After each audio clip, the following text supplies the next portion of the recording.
Je suis pas venue seule, hein, parce que je suis contente, c'est toujours une joie puis un privilège de venir partager avec vous, mais il y a tout un petit malaise, c'est quand on est présenté, quand on arrive, fait que Kermit m'accompagne. Là, je m'en viens. Kermit, c'est d'une autre époque. Plusieurs le connaissent, hein, j'espère? Oui, hein? They're the best. Ça roule encore. Ah, OK. Merci pour le scoop. C'est dommage que je ne puisse pas l'accrocher quelque part. Ben, il est là. Donc, joie profonde. Moi, la joie, j'ai passé à autre chose. J'aime pas bien ça. Qui est-ce qui va dire ça sur la planète? Hein? Rares sont les humains qui vont dire ça. On veut tous la joie. Ici, mais surtout ici. J'aime beaucoup notre série Joie profonde parce qu'elle nous permet de voir la joie sous plusieurs angles. Et ça suscite des questions, des réflexions, peut-être des remises en question. Et puis, ben, c'est mon cas. Dès le début de la série, avec le message de notre ami Marcel, que j'ai beaucoup apprécié, ben, c'est ce qui s'est passé. Des questions, ou bien une en particulier. Marcel nous a partagé que pour garder sa joie, on veut ou on peut relativiser face à nos différentes épreuves en se disant, ben, c'est moins pire qu'un cancer, pour reprendre son expression. Et ça a suscité, ça a popé une question en moi, qui est celle-ci. Qu'est-ce qui est pire qu'un cancer dans mon rapport à la joie? En d'autres mots, qu'est-ce qui est pire qu'un cancer qui pourrait m'empêcher de goûter à la joie profonde? Et c'est ce que j'aborde avec vous ce matin. À la demande de Philippe, mon autre ami, Philippe et Isabelle, que je salue d'ailleurs, je ne sais pas où regarder, là. Je sais que vous êtes en ligne. Profitez bien de vos derniers jours à la vraie chaleur et amenez-nous-en un tout petit peu dans vos valises, s'il vous plaît. Hâte de vous revoir. Donc, je vous partage une petite tranche de vie ce matin. Petite, mais consistante, pour témoigner de la grandeur, de la grâce de notre Papa, notre Père céleste. D'entrée de jeu, je veux nommer ceci. Je réalise très bien que je ne détiens pas, ou le ring des grands combats ne m'appartient tellement pas. Il y a des gens dans la salle et en ligne qui ont vécu de grands combats et qui ont gardé une posture de joie, de foi, et c'est inspiré par ces gens-là que je partage ce matin. Il y a 2 fins de semaine, je me retrouve au salon plein air de Saint-Hyacinthe avec mon amie Odette, qui je sais est en ligne présentement. Et on allait voir principalement les tentes de toit. Vous connaissez peut-être ça, là, pour le camping et tout. Et là, je me retrouve à un moment donné devant le kiosque de la Fédération des clubs 4x4 du Québec. Je ne savais pas qu'une telle fédération existait. Et moi, là, tout emballé, j'approche les commerçants, là, les représentants, puis je leur dis, « Connaissez-vous Philippien 4x4? Paul, son auteur, faisait des tentes lui aussi. Pas tout à fait comme les vôtres ici, là, mais quand même, c'est notre ancêtre. Isn't that special? C'est spécial. Là, Odette, qui m'entend, doit se dire, t'as-tu vraiment dit ça? Non. Non, on a eu bien du fun, on est vraiment allé là, mais j'en suis pas là dans mon approche pour partager ma foi. C'est peut-être une bonne chose, d'après ce que vous riez. Mais ça m'a fait penser à nous, avec notre Philippiens 4.4. OK. Donc, Philippiens 4.4, qu'on connaît pour la plupart d'entre nous par cœur, hein, pas trop difficile à apprendre. Réjouissez-vous toujours dans le Seigneur. Je le répète, réjouissez-vous. Toujours. Vraiment. Est-ce qu'il y en a qui savent qu'il y a une autre version humaine du verset, écrite nulle part, mais qu'on connaît tout autant, sinon plus que celle-là? Ça va comme suit. Réjouissez-vous toujours dans le Seigneur, sauf en cas d'abandon, de déception, dette, perte, injustice, montagne russe, intempéries et maladie. À part ces bonnes excuses, ben, réjouissez-vous. Et est-ce qu'il y en a qui ont remarqué qu'on passe souvent à côté de ce qui semble être une coquille au verset qui suit, Philippiens 4.5, que votre douceur soit connue de tous. C'est pas plutôt que votre douleur soit connue de tous? C'est plus humain, plus instinctif, non? Bon. Je blague. Même si vous n'avez pas beaucoup ri, là, mais à peine. On ne sait pas, hein, si Paul, en écrivant ces lignes-là, si s'est pas posé peut-être quelques questions avant de les écrire, là, du genre, Seigneur, t'es où? T'es où dans ma situation? Dieu, est-ce que tu dors au volant? Il n'a probablement pas utilisé le mot volant. Mais j'aurais pu l'utiliser, ce mot-là, en 2020, en me posant des questions similaires. Histoire courte, cette année-là, je reçois 2 diagnostics de cancer dans un intervalle de 2 mois. Après le choc initial, que je me suis permis un peu, j'éprouve un profond sentiment de regret. Pas pour toutes les niaiseries que j'ai faites, toutes pardonnées par la grâce de Dieu, mais pour ce que je n'ai pas fait de façon proactive, à mon avis. Et là, je déverse ma peine en priant. Et au fil des heures qui suivent, s'installe une certaine paix qui vient calmer l'alarme, qui vient diminuer la quantité de larmes un peu. Et là, dans le processus d'assimilation de la nouvelle, il y a de plus en plus de clarté dans mon esprit et j'ai des rappels. Des petits rappels qui me viennent. Je vous en partage quelques-uns. Je vois un projet créatif que j'ai à cœur de faire depuis des années pour comparer notre passage sur Terre à un passage en salle d'attente médicale. Je m'entends dire « rejoice »,« réjouis-toi »,« choose joy »,« choisis la joie ». Et avec une adresse courriel qui date d'une 15aine d'années qui dit « live it up »,« vis au max ». Je revois des démarches entamées pour me familiariser avec le processus oncologique de par le fait que mon travail chez Azur Famille m'appelle à accompagner les couples et les familles qui vivent avec la réalité du cancer. Enfin, je revois tous ceux que j'aime profondément et ô combien je vais avoir du temps pour mieux les aimer. Donc, je revois tout ça et là vient de plus en plus de clarté et de paix et cette grande conviction. Le diagnostic, c'est pas une interruption à mon histoire. Tu veux aimer, tu veux témoigner, tu veux live it up, ma grande? Ben, t'es en vie aujourd'hui. Go! Tu veux influencer autour de toi?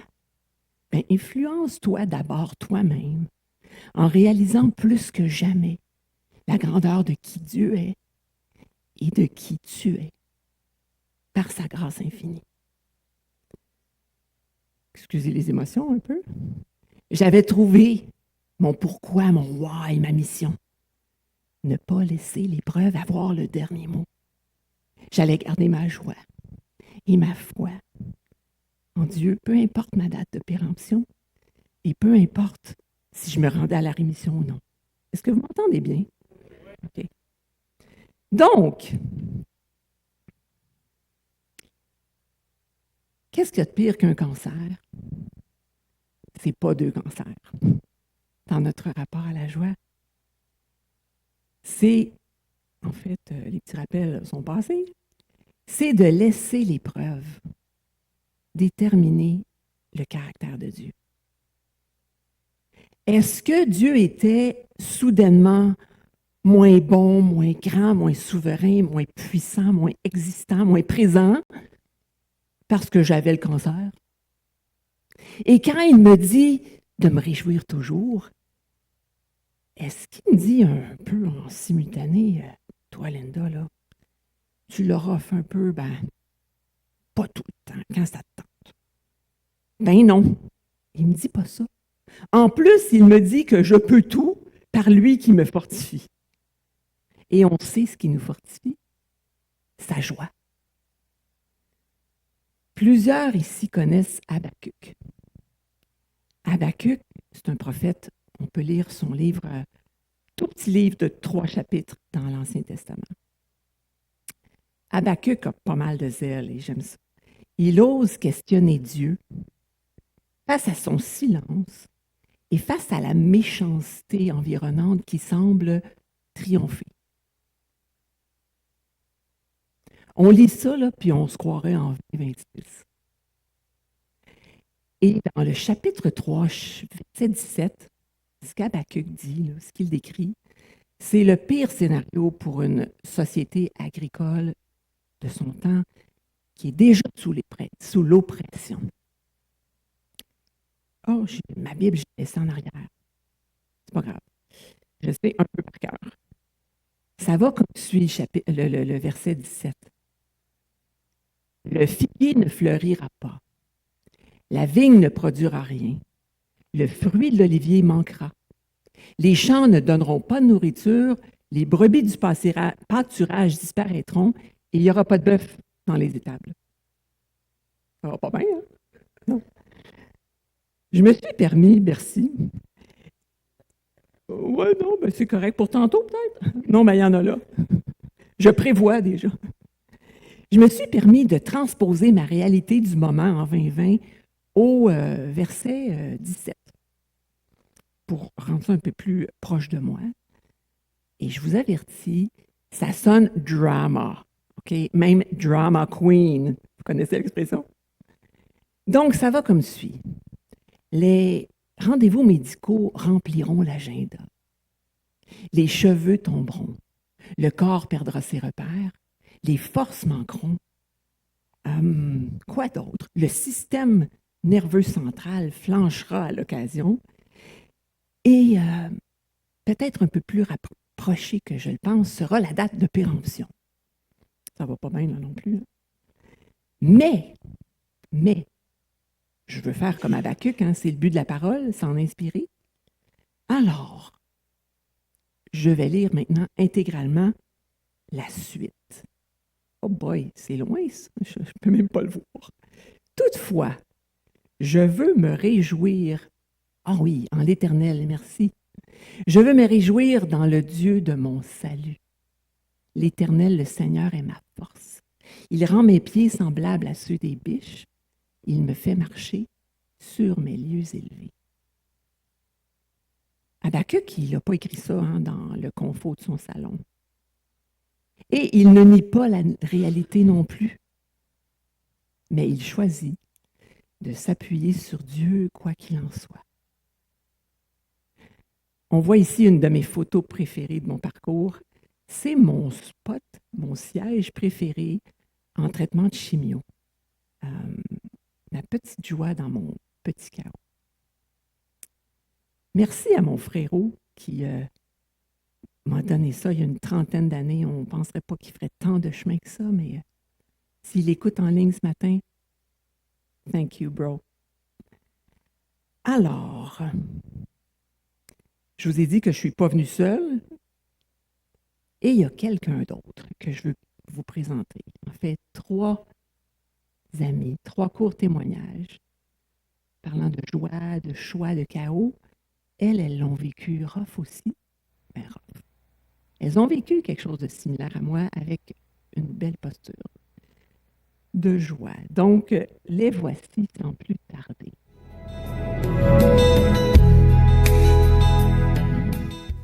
Bonjour, voici une phrase qui a été une inspiration pour moi. C'est en 1999, pendant que je vivais la pire épreuve de ma vie. J'avais l'habitude depuis plusieurs décennies que quand je me réveille le matin, la première personne à qui je parle, c'est Saint-Esprit. C'est toujours « Bonjour Saint-Esprit, puis qu'est-ce qu'on fait aujourd'hui? Inspire-moi, guide-moi, fortifie-moi, veille à ce que je sois attentive à ce que tu as à me dire ou à faire. » Mais ce matin-là, non. J'étais tellement brisée que j'ai dit « Saint-Esprit, j'ai plus la force de continuer. Je baisse les bras. » Et j'ai entendu presque d'une voix audible « Tu n'as pas le droit de baisser les bras si ce n'est que pour remonter tes manches. » Wow! Cette phrase a eu un impact sur chaque fibre de mon être et c'est devenu l'encre dans ma tempête. Et au fil des années, quand je l'ai partagé, que ce soit dans mes concerts ou les spectacles pour enfants, des conférences, one-on-one, un à un, à chaque fois, ça avait le même impact dans la vie des gens. Alors, soyez encouragés aujourd'hui. J'ai pas les droits d'auteur sur cette phrase. Je crois qu'elle vient directement du cœur de Dieu. On n'a pas le droit de baisser les bras, si ce n'est que pour remonter nos manches. Bye. Selon les dires des médecins, j'ai une tumeur. Oh non! Pas une tumeur! J'accepte plus le mot masse, bosse. J'ai moins l'impression de mourir sous peu. Heureusement, le Seigneur m'a envoyé un signe. Imagine-toi à moi pour m'encourager. Il m'a donné les 3 V. V pour vaincre. V pour vivre. Et V pour la victoire dans le nom de Jésus. C'est pas seulement pour le cancer, mais pour toutes sortes de situations qu'on doit se battre. Je les mets en pratique. Il y a 3 ans, en 2023, je recevais un diagnostic d'un cancer du sein. J'étais à Saint-Hyacinthe et puis je devais revenir chez moi en voiture, donc un trajet d'environ une 30aine de minutes. Puis c'est là que j'ai comme un peu processé le tout.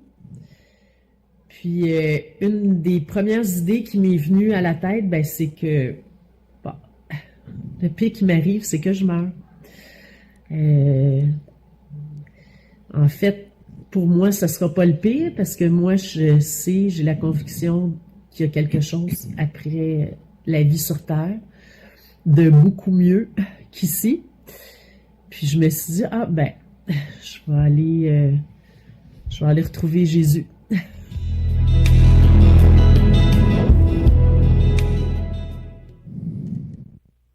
Voilà.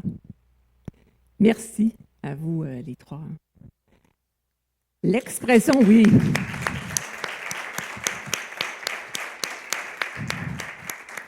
L'expression « les Sœurs Saintes » vient de Marie-André, qui a formé un groupe Messenger du même nom pour soutenir ses amis qui sont atteintes de cancer ou en rémission.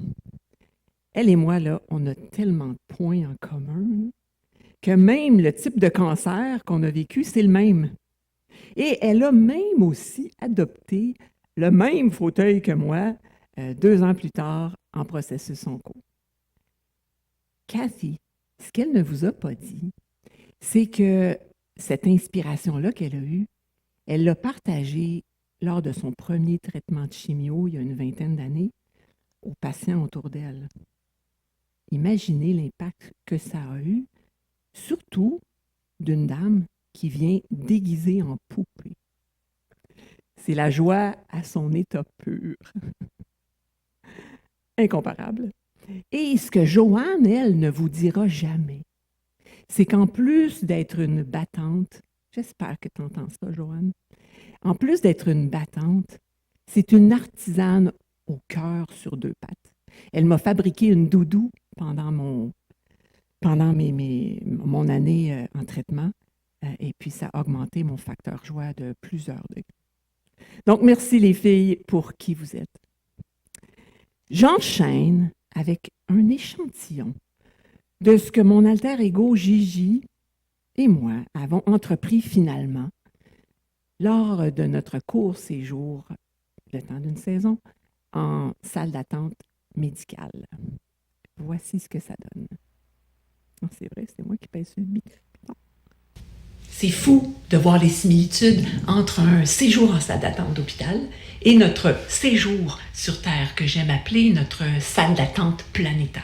Exemple, dans l'une comme dans l'autre, on arrive à un moment donné bien précis, on ne sait pas quand on en sera sorti. Petite nuance entre les deux expériences. La salle d'attente d'hôpital, on veut la quitter le plus vite possible, mais ça peut être très long. En salle d'attente planétaire, on espère y rester les plus longtemps possible, mais on peut quitter trop vite. C'est pour ça les fleurs de l'habit rappellent de ne pas s'enfarger dans les fleurs du tapis de la vie, se réconcilier avec son conjoint, son voisin, son copain, son soi-même, demander pardon. Le séjour en salle d'attente, qu'il soit court ou long, n'en sera que plus fleuri. Vous en pensez quoi? Je rebondis là-dessus. Vous en pensez quoi? La vie est d'une durée tellement imprévisible et d'une fin tellement certaine.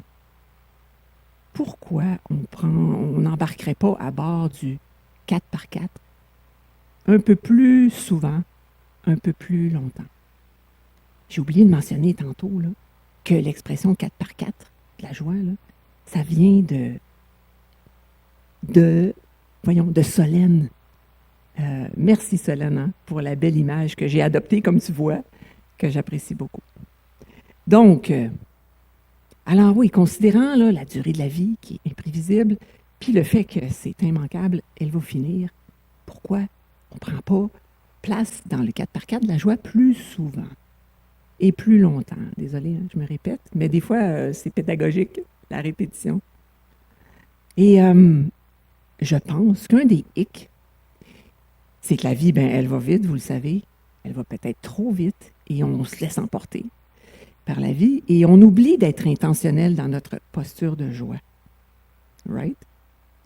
Et on oublie même peut-être des fois la pertinence d'être dans la joie. Comme la vie, elle est dure, hein? Donc pourquoi être dans la joie? Je nous propose 3 anti-amnésies pour contrer ça. Okay? 3 endroits où regarder dans son véhicule, si on poursuit avec la même métaphore, pour se rappeler de la pertinence de la joie. Okay? 3 visuels pour se rafraîchir la mémoire. C'est parti. Premier regard, dans le rétroviseur. Peut-être pas celui de sa vie, là, comme moi tantôt, mais celui de l'humanité, si je peux dire ça comme ça. Le Jésus du 4x4, il a donné sa vie sur la croix pour prendre sur lui tout ce qui nous séparait de Dieu, tout ce qui nous fait mal, toutes nos fautes, nos dégâts, nos limites, name it, pour faire en sorte qu'on puisse être pardonné, qu'on puisse être réconcilié avec lui, puis qu'on puisse être vraiment libre. À la lumière de juste ça, qui est énorme, mes épreuves y prennent une autre dimension. Parce que tout est accompli, puis en plus, Dieu me dit qu'il va être avec moi. Et je peux le croire. C'est pas du tout naïf. C'est très raisonnable de croire quelqu'un qui revient à la vie après un type d'exécution, la crucifixion, aussi fatale. Létale, qui est apparemment un mot français maintenant, que la crucifixion, là, il n'y a rien de pire. Et c'est impossible, humainement, d'y revenir à la vie. Alors, quelqu'un qui revient à la vie après ça, ben, je pense que j'ai intérêt à le croire. Maintenant, Ça veut dire que face à mes combats, mes défis, de toutes sortes, puis on en a tous, hein? Des fois, ça va bien, puis on se dit « Ah, j'ai pas de problème », mais juste demandez. Si vous pensez là, que vous n'avez pas de défi, demandez à votre conjointe, vos enfants, vos parents, votre voisin, vos collègues, d'être vraiment honnête avec vous, puis peut-être qu'ils vont vous en nommer des défis à adresser. Alors, face à nos défis, si la question n'était pas à quel point je vais être vainqueur dans ce combat-là, mais plutôt à quel point je réalise que je le suis déjà. Parce que le gros de la job, comme on dit en québécois, la grosse part du travail a déjà été faite. Et plus je réalise ça, plus ça me laisse d'énergie pour me concentrer sur ce que moi j'ai à faire, mes responsabilités. Comme, par exemple, poursuivre l'entraînement de la foi avec mon coach, qui est Jésus. Et si tu entends ça ce matin, puis ça fait wou-wou un petit peu, là, je comprends. C'est particulier de parler comme ça là, pour ceux qui sont peut-être pas dans la foi puis qui entendent ça. Si vous avez des questions et si ça suscite des commentaires, quoi que ce soit, levez la main, écrivez-nous, venez nous voir. On est ouvert, personne n'a la science infuse, puis on aime ça, parler de foi, puis on avance ensemble. On est tous dans le même bateau ou dans la même auto, si je pourrais dire. Alors, poursuivre l'entraînement avec notre coach qui est Jésus, prendre mes responsabilités aussi envers ce qui m'appartient, ce qui est en mon contrôle, oui, comme je nommais, dont veiller sur notre cœur, parce qu'il est la source de la vie. C'est pas moi qui le dis. Notre cœur étant le siège de nos pensées, nos émotions, nos perceptions, nos motivations. C'est beaucoup.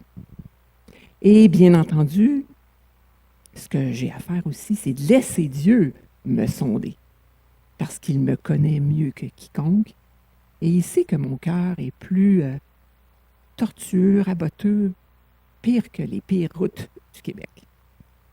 Donc, regarde dans le rétroviseur pour réaliser que le gros du travail est fait, se concentrer sur ce qu'on a à faire. Un autre regard. Regard dans le pare-brise, hein, parce que si on regarde trop longtemps dans le rétroviseur, on finit dans le fossé. Donc, il faut être équilibré. Regard dans le pare-brise pour voir ce qu'il y a devant, de beau, de bon. Dans son bijou de livre, 1000 Gifts, 1000 cadeaux, Anne Voskamp, elle présente le fait que rendre grâce, ce qui est demandé de nous en tout temps, se dit Eucharisteo en grec. Et comme nous l'a enseigné Désiré à la fin février, charis et chara, de la même racine, veulent respectivement dire grâce et joie.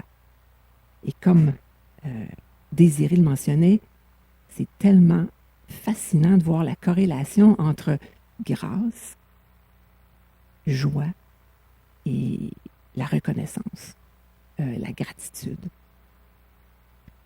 Et là, la question se pose, si la hauteur de ma joie dépendait de la profondeur de ma gratitude. Et nous, on parle de joie profonde, donc on pourrait le mettre dans l'autre sens, parce que ça, c'est une citation de Voskamp. Si la profondeur de ma joie dépendait de la hauteur de ma gratitude. Merci pour vos sourires. Merci pour le son. Merci pour les techniciens, les appareils pour ceux qui en ont besoin. Merci pour la lumière que je vois qui sort des toiles. Merci pour mon fauteuil préféré en chimio. La liste est infinie. Un moyen drastique, une astuce géniale, puis je dis géniale parce qu'elle ne vient pas de moi, c'est celle-ci. On utilise son imagination.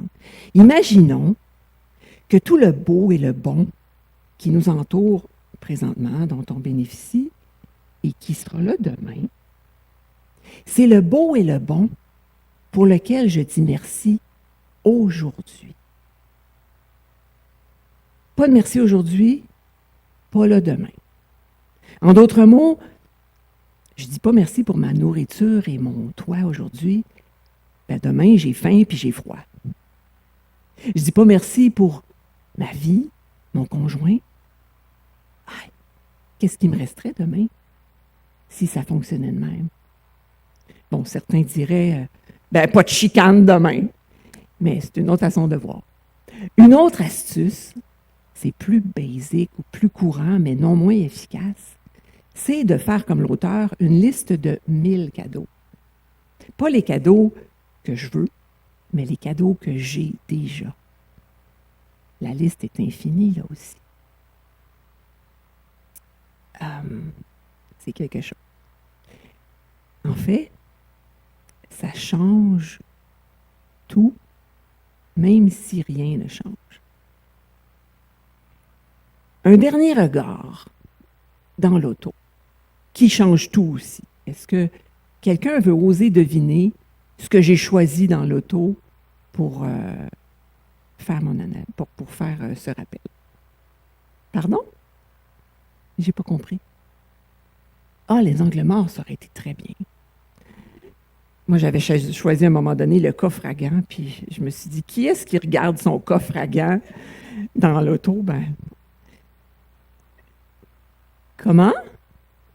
La chaufferette. Hey, c'est toutes des bonnes réponses. Oui, c'est vrai que ça aurait été génial, mais j'ai choisi autre chose. OK. Je ne vais pas languir plus longtemps. Le GPS. Hein. La comparaison est trop facile. Hein. Je le compare à la parole de Dieu. Et j'ai pas pu m'empêcher là, de faire l'acrostiche grandiose, percutante et sécurisante. Grandiose quand on pense à son origine, à sa portée, percutante parce qu'elle est saisissante, elle est efficace, puis sécurisante parce qu'on connaît la fin de l'histoire grâce à la parole de Dieu. Alors, de tous les 31 102 versets, apparemment, dans la Bible, j'ai ciblé, il y en a plusieurs bijoux, mais j'ai ciblé ce bijou qui peut faire toute la différence quand ce qu'on voit devant soi est plus ou moins beau. Alors, Romains 8, 28. Nous savons que toute chose concourt au bien de ceux qui aiment Dieu, de ceux qui sont appelés selon son plan. Toute chose. Le beau, le moins beau, le très moins beau, toute chose. En d'autres mots, si c'est pas beau, c'est que l'histoire n'est pas finie. Ça vaut la peine et la joie de rester dans le 4x4, la durée du trajet. Même si ça brasse à l'occasion. Et c'est peut-être ici que le fameux Philippiens 4,5 prend tout son sens. Vous vous souvenez, j'en ai parlé tantôt, que votre douceur soit connue de tous. Douceur. C'est pas douleur qui va là. Moi, j'ai peut-être de la misère avec le mot douceur. Puis, je vous le confirme, j'ai de la misère avec le mot douceur. C'est une partie du fruit de l'esprit que je dois travailler puis qui me travaille. Mais le mot douleur, bon, il va pas là. Mais on ne peut pas l'ignorer non plus. Elle est trop présente. Vous le savez, peut-être mieux que moi. Et plus on veut l'ignorer ou la négliger ou la cacher, plus elle va crier haut et fort. Donc, on veut l'adresser, on veut en prendre soin. Et si la douceur, ben, elle était là, justement, pour apaiser la douleur dans le trajet. Et quand on parle douceur, ben, ça implique plusieurs belles choses qui sont reliées, comme ralentir. C'est rare qu'on va à 200 000 à l'heure, il faut le concentrer, puis qu'on est doux en même temps. Ça peut impliquer l'accueil, l'écoute, l'humilité, la vulnérabilité, l'authenticité, le pardon. Donc, la douceur aide à soulager la douleur dans le trajet. Et la douceur fait en sorte qu'on peut se rendre peut-être au bout du trajet dans un meilleur état. Jusqu'à la toute fin que Dieu nous promet sera belle. Parlant de toute fin, j'ai presque fini et quelque chose se finit pour moi aujourd'hui. C'est peut-être là que j'aurais besoin des mouchoirs, mais en vous parlant, c'est correct. Merci. Donc, mais j'ai tellement pleuré en me préparant ça là, que je pense que j'en ai plus de là. On va voir. We'll soon find out. Donc, quelque chose se finit, se complète pour moi aujourd'hui. Je vous montre ça. Le 8 mars 2021, donc jour pour jour, presque heure pour heure, je subissais la dernière opération pour le 2e cancer, celui de la glande thyroïde. C'est moi qu'on voit là. 5 ans s'est écoulé depuis. Donc, 5 ans sans trace détectable de cancer. Et 5 ans est un repère statistique important dans le parcours Onco. Et je souligne ça avec vous.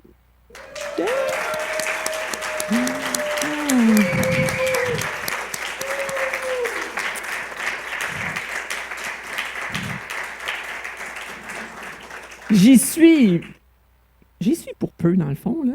Mais bon, ça vaut la peine, je pense, de le souligner. Puis je pense que je vais le souligner plusieurs fois cette année. On l'a fait hier, mais je pense que ça se poursuit pour 2026.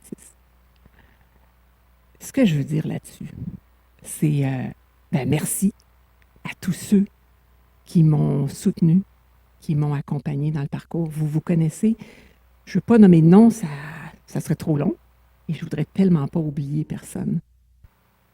Vos appels, vos prières, vos lifts, transports, vos surprises. On se rappelle, hein, c'était en 2020, donc on pouvait à peine se voir. Alors les visites étaient presque clandestines, là, interdites. Là.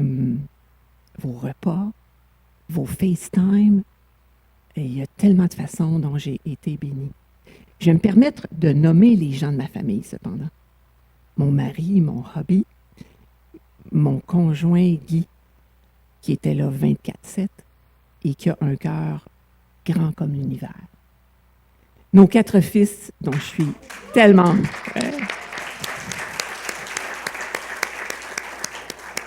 Nos 4 fils dont on est tellement fiers. Mon Sam, qui m'a demandé de faire un photoshoot avant que je perde mes cheveux. Wow! Will et Vince, j'y reviens. Jeff, avec ses lifts, avec la considération qu'il a eue pour moi pendant que je travaillais avec lui. C'est sans prix.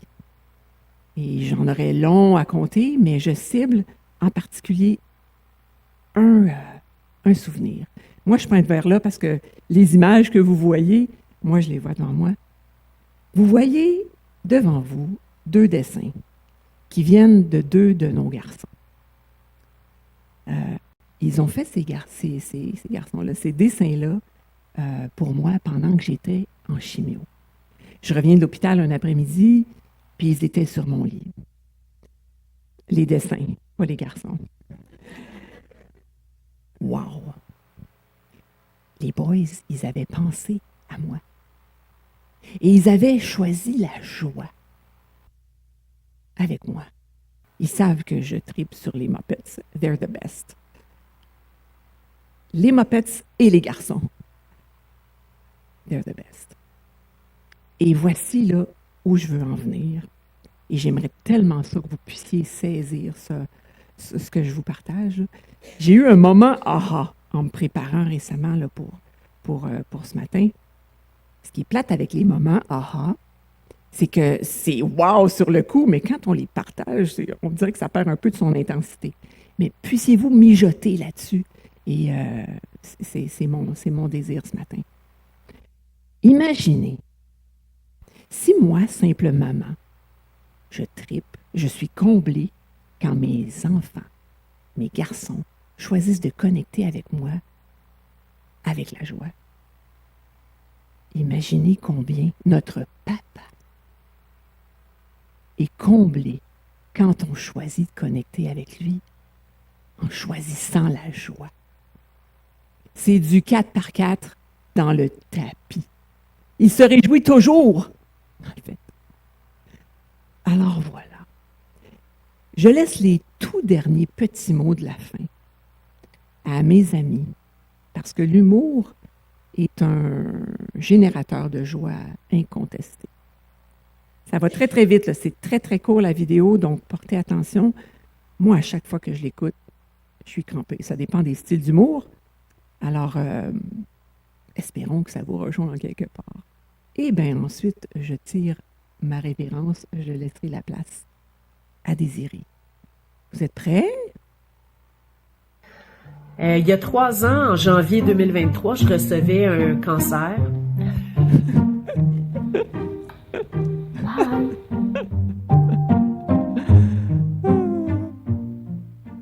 Voilà. Merci beaucoup pour votre écoute.